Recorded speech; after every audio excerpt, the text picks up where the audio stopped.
আসসালামু আলাইকুম রহমতুল্লাহি ওবরকাতুহু। সম্মানিত দর্শক, শিরোনামে যেটা ব্যবহার করেছি যে ভয়ে অস্থির ভারত। ভারতের পররাষ্ট্রমন্ত্রী মিস্টার জয়শঙ্কর অতি সম্প্রতি লন্ডনে লাঞ্ছিত হয়েছেন, অপমানিত হয়েছেন, ধাওয়া খেয়েছেন এবং পুলিশ যদি তাকে উদ্ধার না করত তাহলে তিনি ভীষণ রকম গণপিটুনির শিকার হতেন। এরকম পরিস্থিতি ভারতের সেই গত 50-100 বছরের ইতিহাসে কখনো ঘটেনি। ব্রিটিশ জামানাতেও ঘটেনি, স্বাধীনতার পরেও ঘটেনি যে তাদের কোনো বিদেশমন্ত্রী বিদেশে গিয়ে এই অবস্থায় হয়েছে। এবং আপনারা জানেন যে এখন লন্ডন, আমেরিকা, কানাডাতে ভারতের রাজত্ব চলছে। ভারতীয় বংশোদ্ভূত যারা রয়েছেন তারা সেখানে ব্যবসা বাণিজ্যে শীর্ষ অবস্থানে রয়েছেন। অনেকে রাজনীতিতে এমন পর্যায়ে গিয়েছেন যে ভারতীয় বংশোদ্ভূতদের মধ্য থেকে আমেরিকা এবং ইংল্যান্ডে, সেখানে আমেরিকাতে সেখানে তুলসী গ্যাবার্ডের মতো মানুষ, কমলা হ্যারিসের মতো মানুষ, কমলা হ্যারিস প্রেসিডেন্ট পদে নির্বাচন করেছেন, তিনি প্রেসিডেন্ট হয়ে যেতেন। ভারতে এই বংশোদ্ভূত ঋষি সুনাক, তিনি ব্রিটেনের প্রধানমন্ত্রী হয়ে গেলেন। তারপরে তাদের যে investment, tata company, Birla company, তারপর হিন্দুজা কোম্পানি, তাদের যে গ্লোবালি যে ইনভেস্টমেন্ট, তাতে আমেরিকা এবং ইউরোপের বড় বড় শহরগুলো ভারতীয় ধনকুবেরদের নিয়ন্ত্রণে। তো সেখানে ভারতের রাষ্ট্রপতি বা প্রধানমন্ত্রী কিংবা পররাষ্ট্রমন্ত্রী, তার যে রয়্যালিটি, রাজস্বিকতা, এই রাজস্বিকতা চীন, আমেরিকা বা ইংল্যান্ডের সাথে কোনো অংশে কম নয়।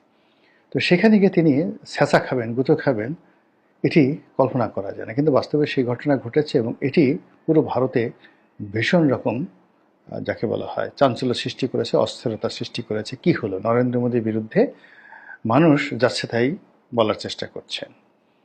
দ্বিতীয়ত যে তোমার বুঝিবে যে গোকুলে বাড়ি শেষে, অথবা আমরা যার কাছে খুব বেশি আশা করি মূলত তার কাছ থেকে লাঞ্ছিত এবং অপমানিত হই। এটি দুনিয়ার নিয়ম।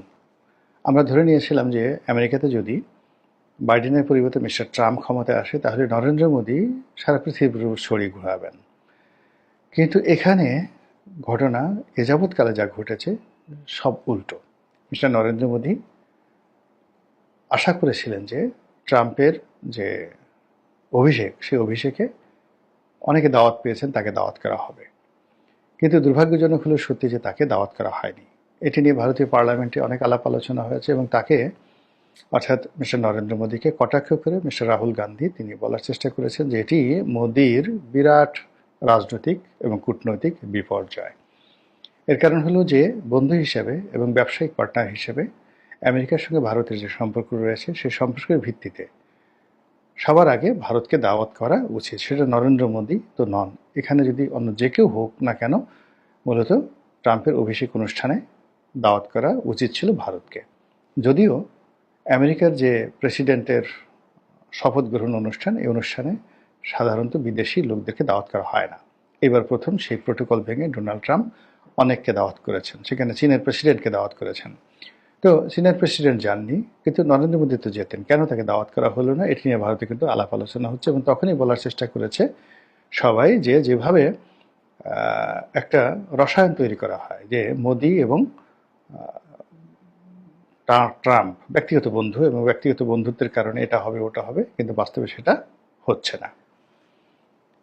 তো দ্বিতীয়ত যে ঘটনা ঘটল সেটা হলো যে তিনি এরপর আমেরিকা ভ্রমণে গেলেন এবং সে ভ্রমণের পর যে জয়েন্ট সংবাদ সম্মেলন এলো এবং বাংলাদেশ প্রসঙ্গে যখন কথাবার্তা শুরু হলো, সেখানে নরেন্দ্র মোদীর যে বডি ল্যাঙ্গুয়েজ, সেই বডি ল্যাঙ্গুয়েজ এবং তার হঠাৎ করে মুখ কালো হয়ে যাওয়া, এই বিষয়টা নিয়ে নানাজনে নানা বক্তব্য দিচ্ছেন।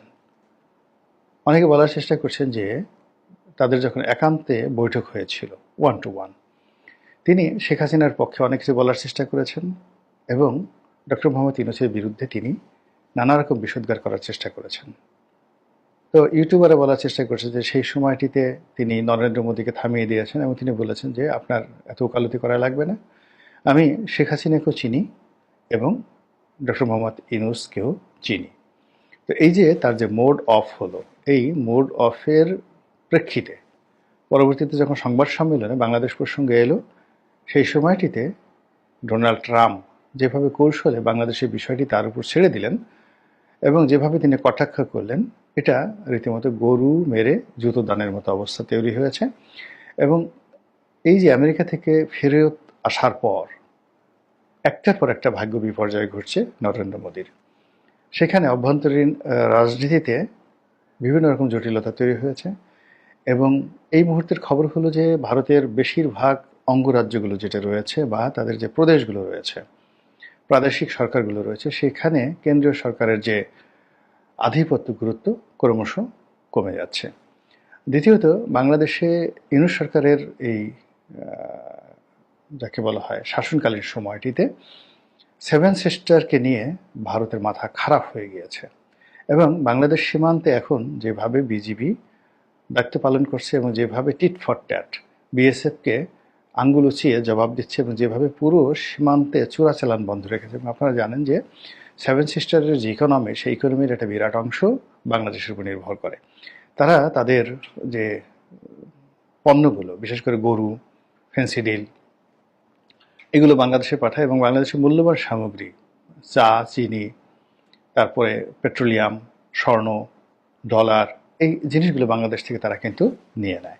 ডলারের মতো জিনিসগুলো তারা নিয়ে নেয়, নিয়ে রুপি দিয়ে দেয়। এবং এখানে চোরাচালানির যে বাট্টা হয়, সেই বাট্টাতে আমরা কেবলই মাত্র গরুটা সেখান থেকে আনি, কিন্তু এখানকার যে মূল্যবান যে সামগ্রীগুলো, সেই মূল্যবান সামগ্রীগুলো তারা ডলারে পেমেন্ট না করে অন্যভাবে পেমেন্ট করে। ফলে বাংলাদেশ থেকে যে সমস্ত আন্ডারওয়ার্ল্ডে লেনদেন হয়, এখানে ভারতের যে সেভেন সিস্টার, সেই সেভেন সিস্টার্সের যারা চোরাকারবারি, তারা আঙ্গুল ফুলে রীতিমতো বটগাছ। অন্যদিকে বেশ কয়েকটি রাজ্য, আপনি শিলিগুড়ি, আসাম, তারপরে পশ্চিমবঙ্গ, এইগুলোর শুল্ক স্টেশন থেকে শুরু করে বড় বড় শহরগুলো বাংলাদেশি পর্যটকে সারা বছর ভরপুর থাকে। কিন্তু এখন সেখানে একেবারে খাকা করছে সব কিছু। তো এর কারণে কি হলো, এই 7টি বৃহত্তর প্রদেশ, সেই প্রদেশগুলোতে কেন্দ্রীয় সরকারের নিয়ন্ত্রণ নেই। সেখানে বিচ্ছিন্নবাদীরা শক্তিশালী হয়ে পড়েছে এবং সেটার দেখা দেখি অন্যান্য এলাকা, ভারতের অন্যান্য এলাকা, সেখানেও বিচ্ছিন্নতাবাদী আন্দোলন এবং কেন্দ্রীয় সরকারের যে প্রতিনিধি থাকে গভর্নর, সেই গভর্নরের প্রতি তুচ্ছ-তাচ্ছিল্য করা, এবং যেখানে বিজেপি বিরোধী সরকার রয়েছে সেখানে তারা অনেকটা স্বাধীনভাবে সবকিছু পরিচালনা করার চেষ্টা করছে, যা কিনা পুরো ইন্ডিয়ার অস্তিত্ব নিয়ে টানাটানি শুরু হয়েছে। তো এইরকম একটা অস্থিরতার মধ্যে মিস্টার নরেন্দ্র মোদীর আরও দুঃসংবাদ হলো যে অনেকগুলো ভারতীয় পণ্যের উপর মার্কিন সরকার শতকরা 100%, সর্বোচ্চ শতকরা 100%, 100% ট্যাক্স আরোপ করেছে। এটি তাদের জন্য বিনা মেঘে বজ্রপাত। তারপরে যে অপমান করে পায়ে শিকল পরিয়ে ভারতীয় অভিবাসীদেরকে প্লেনে করে ভারত পাঠিয়ে দেওয়া হয়েছে, এটা পুরো ভারতের যে সাম্প্রতিক সময় তারা বিশ্বের অন্যতম সুপার পাওয়ার হয়ে গেছে, তারা অর্থনৈতিকভাবে অনেক ধনী হয়ে পড়েছে ইত্যাদি নানা রকম যে সকল প্রচার এবং প্রোপাগান্ডা চালাচ্ছিল, সব কিছুর মূলে এই কুঠারাঘাত পড়েছে। এই পায়ে শিকল পরিয়ে সে প্রাচীন জামানাতে যেভাবে দাস দাসীদেরকে এক দেশ থেকে অন্য দেশে পাঠানো হতো, আনা নেওয়া করা হতো, বিক্রি করা হতো, এইভাবে ভারতীয়দেরকে দাস দাসীর চেয়েও অবমাননাকর পরিস্থিতি ফেলে হাতে পায়ে শিকল পরিয়ে যেভাবে প্লেনে উঠিয়ে ভারতে পাঠিয়ে দেওয়া হয়েছে, এটি পুরো ভারতের যে ইগো, সেই ইগোটাকে মাটির সঙ্গে মিশিয়ে দিয়েছে। এবং ঘটনা এখানেই শেষ নয়, বলা হচ্ছে আরও চলবে। অর্থাৎ আপনারা জানেন যে ভারতের লক্ষ লক্ষ ভারতীয় আমেরিকাতে অবৈধভাবে বসবাস করছেন এবং এই অবৈধ ভারতীয়রা সেখানে মার্কিন ইকোনমির চাইতেও ভারতীয় ইকোনমি, অর্থাৎ ওখানে যে সকল বড় বড় ভারতীয় কোম্পানিগুলো রয়েছে, সেই ভারতীয় কোম্পানি ইউরোপীয় লোকদেরকে নিয়োগ না দিয়ে, আমেরিকান লোকদেরকে নিয়োগ না দিয়ে, বেশি মুনাফার লোভে তারা ভারতীয়দেরকে সেখানে নিয়োগ দেয়। এরা শ্রমিক হিসেবে বা অফিস স্টাফ হিসেবে সেখানে কাজ করে এবং এদের সংখ্যা লাখ লাখ, মানে 20 লাখ 25 লাখ, যাদের কোনো বৈধ কাগজপত্র নেই, ওয়ার্ক পারমিট নেই। তো এই লোকদেরকে টার্গেট করে মিস্টার ডোনাল্ড ট্রাম্প যে ব্যবস্থা নিচ্ছেন, এর ফলে কি হলো, কেবলই মাত্র যে অভিবাসীরা ফিরে আসবে তা নয়, সেখান থেকে ভারতীয় যারা বিনিয়োগকারী ছিলেন, তারা বিনিয়োগকারীও কিন্তু ধরা খাবেন। তাদের বিশাল বিনিয়োগ তারা পানির দামে মার্কিনীদের কাছে বিক্রি করে ভারতে ফিরে আসতে বাধ্য হবেন। এবং আপনারা ভারতের যে সেই শাহরুখ খানের যে সর্বশেষ ছবি ডানকি, সেই ডানকি ছবিটা আপনারা দেখেছেন যে আমরা বাংলাদেশ থেকে বিদেশে লোক পাঠাই, তো সেখানে ভারত থেকে কত কষ্ট করে লোকজন আমেরিকাতে যাচ্ছে, কত কষ্ট করে ইংল্যান্ডে যাচ্ছে, সেখানে দারিদ্রতা অনেক অনেক বেশি। তো এই মানুষগুলো যখন আবার ভারতে ফিরে আসবে, হিন্দু মুসলমান বৌদ্ধ খ্রিস্টান, এটি ভারতের জন্য একটা রীতিমতো ডিজাস্টার তৈরি করে ফেলবে। এবং এই ডিজাস্টারের সঙ্গে সঙ্গে ভারতের সাথে বাংলাদেশের সম্পর্ক, ভারতের সঙ্গে পাকিস্তানের সম্পর্ক, ভারতের সঙ্গে চীনের সম্পর্ক, ভারতের সঙ্গে মালদ্বীপের সম্পর্ক, তারপর শ্রীলঙ্কা এবং নেপাল, সব মিলিয়ে রাষ্ট্রটিকে রীতিমতো অস্তিত্ব সংকটের মধ্যে ফেলে দিয়েছে। আর যেহেতু মিস্টার নরেন্দ্র মোদী তিনি এটা ম্যাজিক দেখিয়ে ক্ষমতায় এসেছিলেন এবং তার সেই মোদী ম্যাজিক দিয়ে এখন পর্যন্ত তিনি ক্ষমতায় আছেন, অনেকটা আমাদের শেখ হাসিনার মতো। তো কাজেই যেহেতু শেখ হাসিনা তার দিদি এখন দিল্লিতে রয়েছেন, ফলে যদি শেখ হাসিনার পরিণতির মতো মিস্টার নরেন্দ্র মোদীর এরকম একটা পরিণতি হয়, তাহলে বিজেপির যারা লোকজন রয়েছেন তাদের সবার রাগ গিয়ে পড়বে আমাদের সাবেক জননেত্রী, আমাদের সাবেক প্রধানমন্ত্রী বঙ্গবন্ধু কন্যা শেখ হাসিনার উপর। আল্লাহ আমাদের সবাইকে হেদায়েত দান করুন এবং হেফাজত করুন। আসসালামু আলাইকুম ওয়া রাহমাতুল্লাহি ওয়া বারাকাতুহু।